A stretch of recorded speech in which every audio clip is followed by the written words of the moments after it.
This is Common Sense Radio. Straightforward and no excuses. All right. Come on now. This is the Steve Gruber Show. Call me crazy. Oh, yeah. What I said was perfectly right and spot on accurate. Boy's got a mouth like a cannon, always shooting it all. Stop. Yeah, stop. I mean, you're way off script. Got it in me. Gonna quit until it all comes out. Hey, boy! Been a long education. Yeah, you know, it's not cynical. It's common sense. Pay attention to me when I'm talking to you. I'm gonna rock the nation. Rock the nation. Genuine, accountable, and raw. Here is Steve Gruber. All right, it's 6 after on this Monday. You'll want to take notes on our next conversation here. You will. Because you're only going to hear this here, most likely. And you're going to say to yourself, what in the world is going on? I know you do that a lot. But there's a new office now.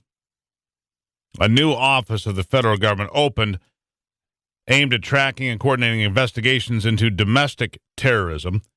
This, according to Assistant Attorney General John Carlin. He adds anti-government animus, eco-radicalism, and racism are just as dangerous as Islamic terrorists. For real. Yeah, likely in response to the attack at the Charleston church earlier this year, where 9 Christians were murdered. The Obama administration has announced a new department at the Department of Justice aimed at tracking and coordinating investigations into domestic terrorism. They are also teaming up with the extremely controversial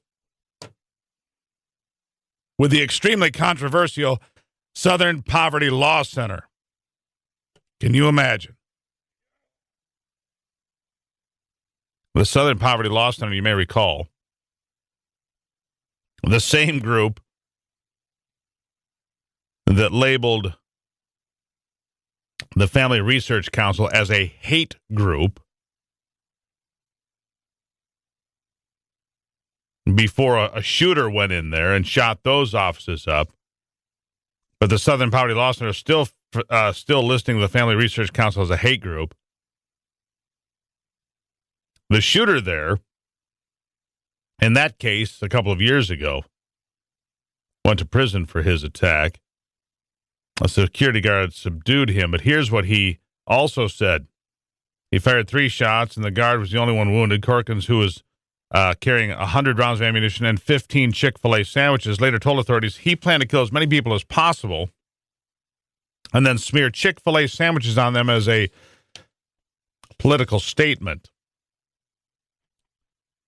So during a speech just a few days ago, George Washington University Assistant Attorney General John Carlin said the new office would be the main point of contact for U.S. attorneys working on domestic terrorism matters.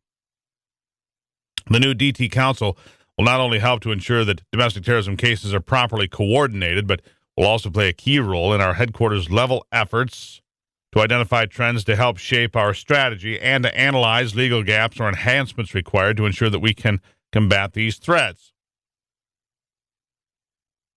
Citing the proliferation of lone wolf-style attacks, Carlin said lone offenders and other small groups plan and carry out their attacks with limited assistance, pointing to the power of the internet to help them organize. Now, Carlin did twice mention Islamic extremism in his comments, but then immediately went on to claim that domestic terrorism by groups supporting anti-government animus, eco-radicalism, and racism are just as dangerous, despite the fact that there's almost no instance. Well, the environmental radicals have pulled some attacks. They pulled an attack at Michigan State University a few years ago when they burned down a couple of buildings on campus, you may recall. One of them was a mink research facility. Mink research facility at Michigan State attacked by the Animal Liberation Front, as I recall. And the guy in Charleston, South Carolina was apparently a racist. But I don't see racism to be on the level of Well, 9/11, for example. Maybe I'm missing something. The new office also teaming up with the extremely controversial Southern Poverty Law Center. Though the relationship is not fully detailed in the remarks, several times Carlin noted the SPLC's history of tracking hate groups and his presence on the internet. In comments this week, the SPLC's top man, Mark Potok, said, "We've been pushing for something like this for many years. We feel like it's very much a step forward, although we'll have to see how it plays out." Potok went on to say the new effort would restore balance to the State Department's effort to fight terrorism. For years, the media has turned to the SPLC as, quote, an expert for sourcing and identifying hate groups, but the organization is a single source, and even the FBI cannot substantiate its many claims. And what that means is the FBI does not give them much credence. I've spoken to Mark Potok in the past. I think that he believes being white is a hate group. You know, the lily white Mark Potok would say that being white is, you know, being a member of a hate group. The Attorney General noted this summer that these kinds of hate crimes, we're going back to Carlin's statements now. The Attorney General noted this summer that these kinds of hate crimes are the original domestic terrorism. Among domestic extremist movements active in the United States, white supremacists are the most violent, he says. The Charleston shooter, who had a manifesto laying out a racist worldview, is just one example. His actions followed earlier deadly shooting sprees by white supremacists in Kansas, Wisconsin, and elsewhere.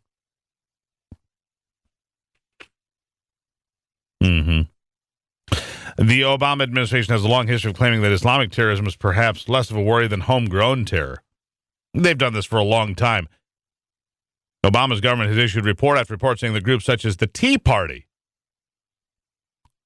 nativist groups, even our soldiers, are more of a danger to us than Islamic terrorism.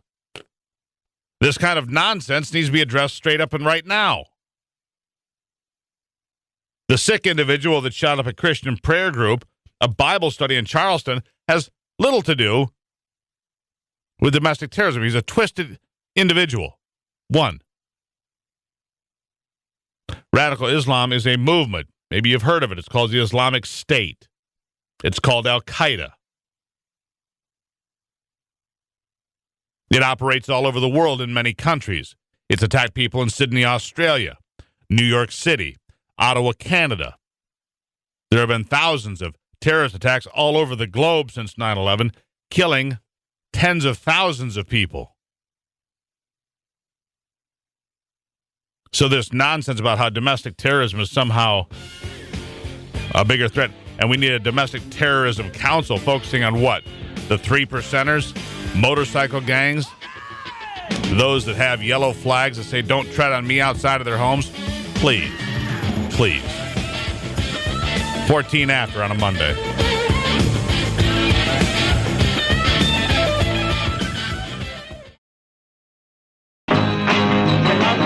Getting your day started with news from around the state and around the world.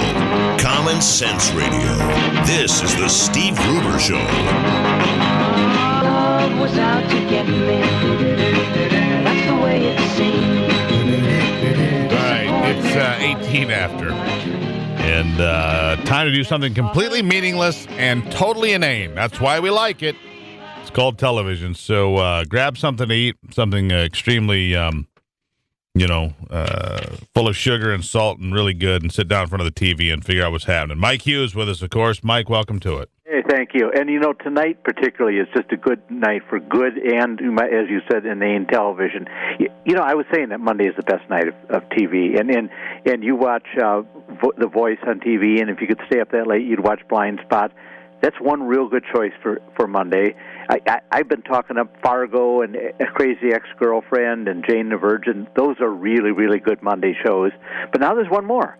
Supergirl starts tonight, 8:30 on CBS. Next week it'll move to 8 o'clock on CBS. But it's a surprisingly good show. It is not one of these dark comic book hero stories like Gotham and so forth. There's a bright hopefulness to it, and I think you'll really like it. Just give it a crack tonight, 8:30. All right, we'll give that a run. And all right, fair enough. And beyond that, this is Halloween week, and so you know what that's going to be, and they're interesting choices. There's the light side of Halloween, and that is particularly comes up Wednesday because ABC has great Halloween comedies every year, and so this year The Middle and Modern Family, they all have them. Wednesday night, if you get a channel called Turner Classic Movies, watch Adventures of Ichabod and Mr. Toad. I just think it's one of the most underrated cartoons. That's on Wednesday, and the Charlie Brown cartoon reruns on Thursday. So if the kids want cartoons, want fun on Halloween, they'll find a lot of it this week, mostly animated movies and so on. But if grown-ups want nastiness, there's a lot of it this week. There always is. Things like Grimm opens its season on Friday, and I don't think I have to tell you it's a Grimm show. Okay? Yeah, it always is. Yeah. It always is. There's even PBS on Tuesday night tells the real story of how people used to believe in vampires and how that influenced things centuries ago. There's many. That's on Tuesday on Secrets of the Dead. Shows like that continue all week until finally peaking on Halloween night is the premiere of the new series Ash versus Evil Dead, and it's on Starz cable channel. But this is one that we've always had an affection for here in Michigan because it's a bunch of guys from suburban Michigan originally made Evil Dead like 30 years ago. They low-budget movie. They planned it in an apartment in East Lansing because Sammy Raimi was going to MSU then. They filmed it on a low budget. It caused a sensation. They've been doing variations on it ever since. And now all of a sudden they're back and doing a TV series, loopy, weird, nasty, gory, funny series. Starts Saturday night on Starz, and it's just we'd like to see some local boys make good in a big way in this case. No, absolutely. You always want to see how that they're doing well, right? Yeah, right. And they are. Sammy Raimi went on to make 3 Spider-Man movies, many other things. Bruce Campbell's been around forever, and for these first 2 episodes, Bruce Campbell stars in the series. Sammy Raimi directs the first 2 episodes. They even have the original Oldsmobile that they had in the movie back in 1981 or whenever it was. So yeah, this is definitely local guys made good. Yeah, that's good. So what else? Obviously, Monday night means the Voice is back, right? Yeah, absolutely. This is a new round now. This is knockout rounds, they call it now. And that means they can knock each other... 2 teammates can battle against each other, choosing their own songs now, and afterwards, if the loser can be stolen by someone else. And you remember last year, Josh Davis from right here in Michigan was stolen, and then ended up getting all the way to the final 3. So anything can happen. He did great, in fact, and he's still. I see his name popping up here and there. For shows that he's doing, from place to place, on occasion in Michigan, but I'm sure his schedule is very demanding right now. Yeah, people got to keep an eye out for him. There's always been great talent around Michigan, particularly in either the rock or the folk blues stuff, and definitely guys like Josh Davis are ones to catch. Yeah, absolutely. I think that show has really put a spotlight on some really talented people, to say the least. Yeah, for the reason that they say, because it's called The Voice. You have to be able to sing in it. It's not just an image. The first time the judges don't even see you in the first round. So it has some genuine talent involved. No Sanjayas in this thing. All singers. There you go. All right. Well, give me one more that I have to see, and then we got to run. I just want to emphasize that Secrets of the Dead at 8 o'clock on Tuesday night, because it is fascinating. People believed so much in vampires back then that they would mutilate the corpses afterwards to keep them from rising anew. That's how much strongly they believed in it, and how that has somehow evolved into our modern weird, goofy vampire stories. It's just an interesting thing. All right. Mike Hughes, always a pleasure, my friend. Okay. Have a good time. See ya. There you have it. All right. Well, here's something that is, as we close out summer and head toward, through fall here, which has been terrific, and into the first part of the school year local school districts could decide to start before Labor Day under Senate legislation, which has already met heavy opposition from the state's tourism industry. Senator Marty Nollenberg, a Republican from Troy, introduced Senate Bill 567 earlier this month. After talking with local superintendents, the private schools in his district start before Labor Day. He said the public school kids involved in things like music or sports are participating in activities before the official start date. And so what? That's the way we always did it, right? That's the way we always did it. You know, if you're on two-a-days for football, well, then you're there before the other folks. That's the way it is. School functions are starting early in August, he says, and so they're already engaged in school processes before Labor Day. I think I like it just the way it is. What is your thought on that? I like the way, I have two kids in school right now. I like the way it is. I like the fact that if they're not in football or some activity, that we have the opportunity to, stay out and enjoy a pure Michigan summer. What is the point of getting out in the first part of May? The weather's better in August than it is in May as a general rule. Come on. Nobody's losing any training here. At any rate. It's 25 after on a Monday. Appreciate your input. If you got a comment on that one, on school starting early, let me know. 888-900-9966, 888-900-9966. I'll be right back.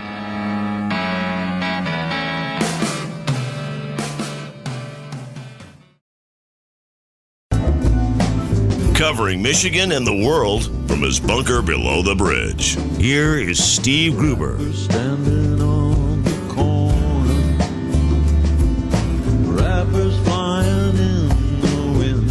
A lot of predictions. Waitress up from A lot of predictions were made about Obamacare and how it was going to benefit people and so forth. But 21 million were supposed to be enrolled in Obamacare in 2016. And as close as I can figure, the numbers they have, the best number they can put forward is 12.8 million qualified health plans. And that's as of Friday. That's the best number I can find. Our next guest, Ed Haislmeir, Senior Research Fellow for Health Policy at the Heritage Foundation. Ed, 21 million were supposed to be there. Some say 12.8 million. Some say it's not quite that high. First of all, welcome to the program. Thanks for having me. Whether it's 12.8 million or it doesn't matter. You're millions and millions of people short. It's nowhere even if a business had made that kind of projection and fallen that, grossly short, heads would roll. Yeah, well, in fairness, this is the Congressional Budget Office when it was scoring the bill back in 2010 when it passed, made that estimate. They're off by about 50%, yeah. Yeah, so the Congressional Budget Office, I guess it's one of those places that people use their numbers when it's convenient, but overall... Yeah, the administration has. Yeah, it's interesting. The administration uses the CBO numbers when it sort of suits their cases, and then in cases like this, when it doesn't, they don't. I'm not too hard on them. They get these things wrong, yes. When you look closely at them, they on this one, they overestimated the number of people that would enroll in the exchanges, but they also underestimated or got the timing of the Medicaid expansion wrong, too. Yeah. The other way. So, so where have they... Okay, fair enough. Where has this administration or the CBO or those that push this plan forward or, well, anybody for that matter, where have they been accurate about what we were told at any portion of the conversation? Well, it's kind of interesting. On the Medicaid expansion, the Congressional Budget Office sort of had this assumption, well, it's like what's happened in the past. You put it out there and people will trickle in. The Office of the Actuary... Hold on. I think you put your hand over the phone funny there. Oh, I'm sorry. Is that better? Much better. Yeah, Go okay. ahead. So the Congressional Budget Office assumed that people would just sort of trickle in over a period of years.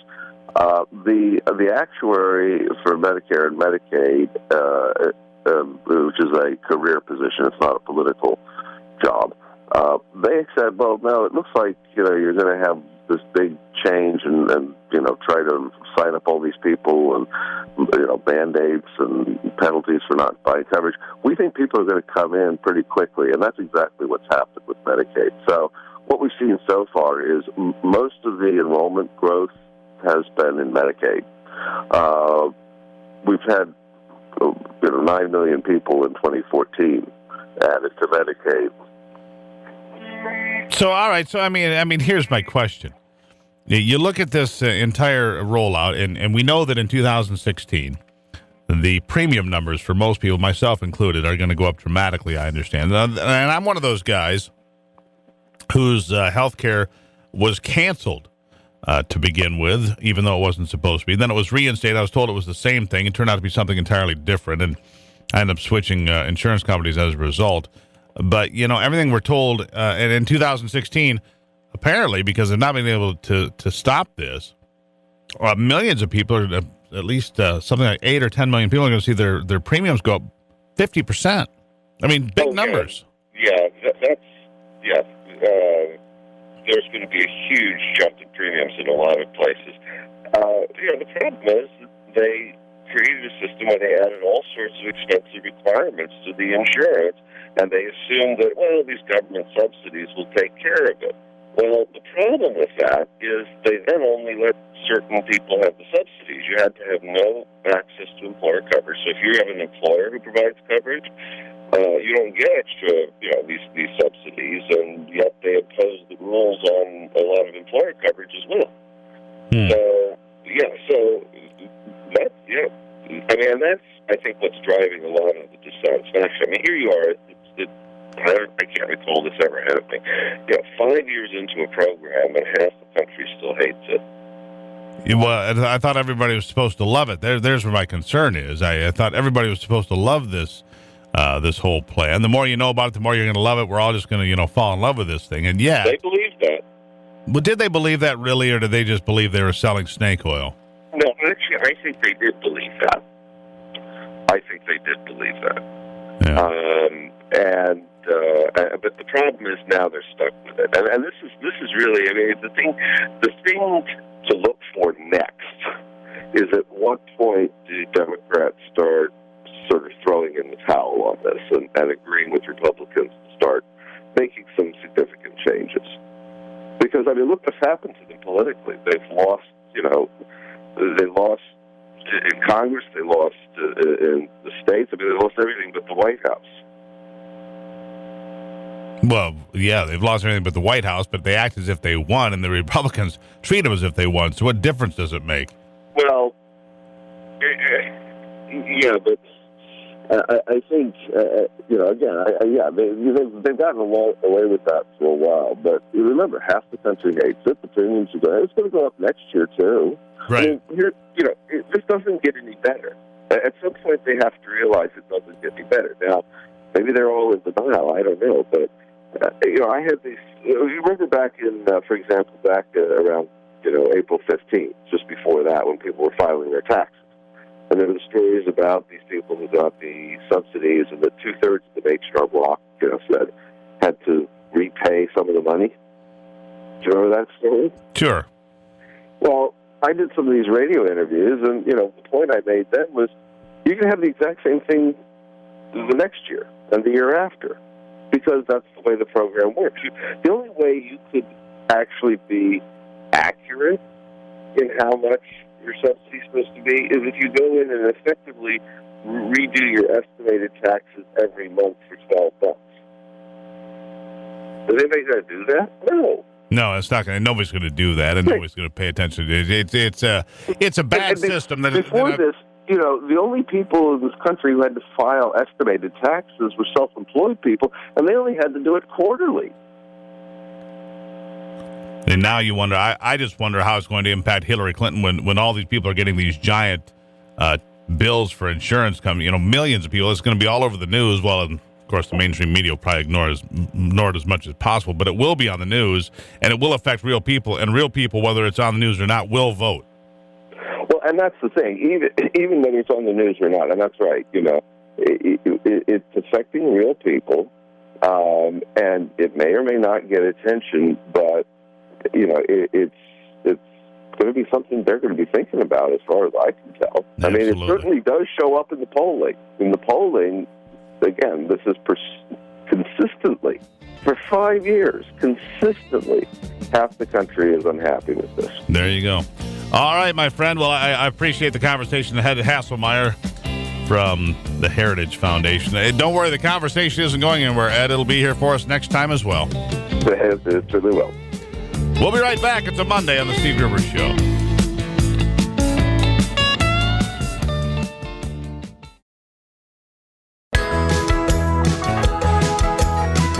The Steve Gruber Show. American values with Midwestern common sense. Must be getting early. Clocks are running late. It's already disconcerting enough that the EPA wants to dictate what kind of light bulb you use, how much water you're allowed to use when you flush the toilet. You know, they want to put smart meters on your home so they can monitor how much power you use. And these smart meters, which you'll hear more about in the future, also communicate with smart appliances. You see, if your dishwasher is running, they decide you don't need to use your dishwasher right now, it shuts it off. Makes it run at a different time of the day. So you can't wash your dishes at noon, maybe at midnight. And all of these things. And the EPA would like the opportunity to come in and enforce these things with a police force, I guess, if that makes sense. Tori Richards is our next guest from watchdog.org here on the program. Tori, welcome to the show.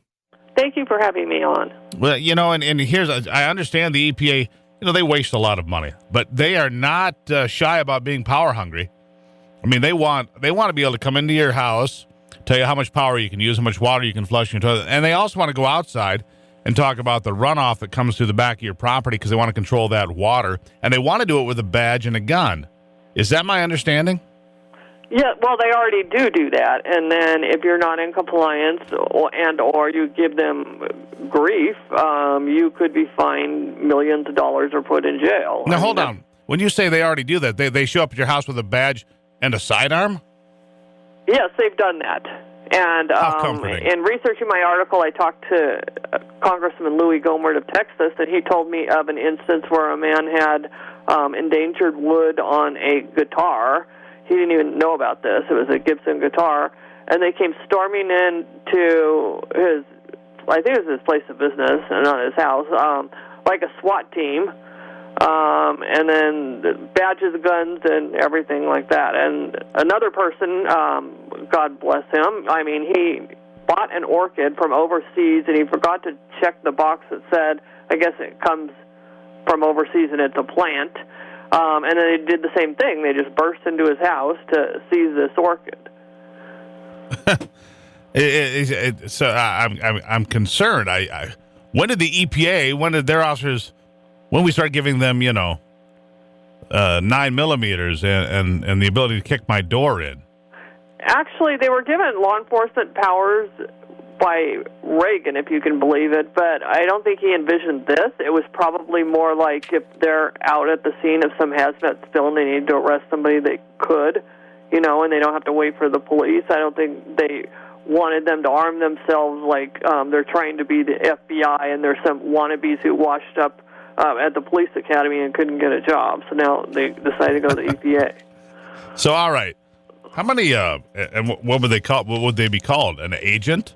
Yes, they're called special agents. For the EPA. And they have a badge and a gun. How many of these EPA special agents are there? I mean, I'm serious. This is an important question to me. You know what? My article lists, let me see, I'm sorry. That's all right. I think there's 2,000 of them. Oh, my God. I mean, that's crazy. Let me go back a second. There's also 1,000 prosecutors to back them up in court and file their miscellaneous search warrants and everything else that they have. And those are federal prosecutors, correct? Right. Who have the unlimited resource. And by the way, those people don't even go to court to do the case. That's the Justice Department. That's just 1,000 just to make your life miserable and to file court briefs and search warrants. I'm sorry, it's 200 special agents and some 1,000 attorneys. Well, that's okay. But here's the thing. Here's where, and I'm serious about these smart meters and all these ways that we monitor people these days. You've heard of these smart meters that are on your electric meter on the side of your house that monitors your refrigerator, your washing machine, everything inside your house. And because they're all chipped, they can talk to each other, and all these smart appliances can now shut themselves down. So the government, in effect, can tell you when you're going to wash your clothes or wash your dishes or brush your teeth, and if your toilet's going to flush properly. I mean, they can control this remotely. I mean, hello, what country am I in? I think it's George Orwell's 1984 is coming true. And it's with your tax dollars. What they also have spent money on, I mean, it's just bizarre when you read this. I mean, you have to maybe even laugh to keep from crying. But they have night vision goggles. They have infrared. They have 300 millimeter weaponry. I mean, this is millions of dollars spent by the taxpayer. You know, I made this. I wrote body armor, surveillance equipment, GPS monitors. Well, I can see it now because I wrote an article, I don't know, a year ago now, maybe a couple years ago now, where I said that campfires were going to be outlawed, and people laughed. I said, no, I'm serious. At some point, the particulate matter in the smoke will be considered a pollutant, and therefore, it'll be outlawed. You know what? That's coming to pass. And I'm going to guarantee you, here in the Midwest where I live, you have these outside wood furnaces that heat water and heat people's homes, but they're outside wood furnaces that are the size of an extra large doghouse, if you will. Those will be illegal under the new EPA guidelines for particulate matter for, ground level ozone.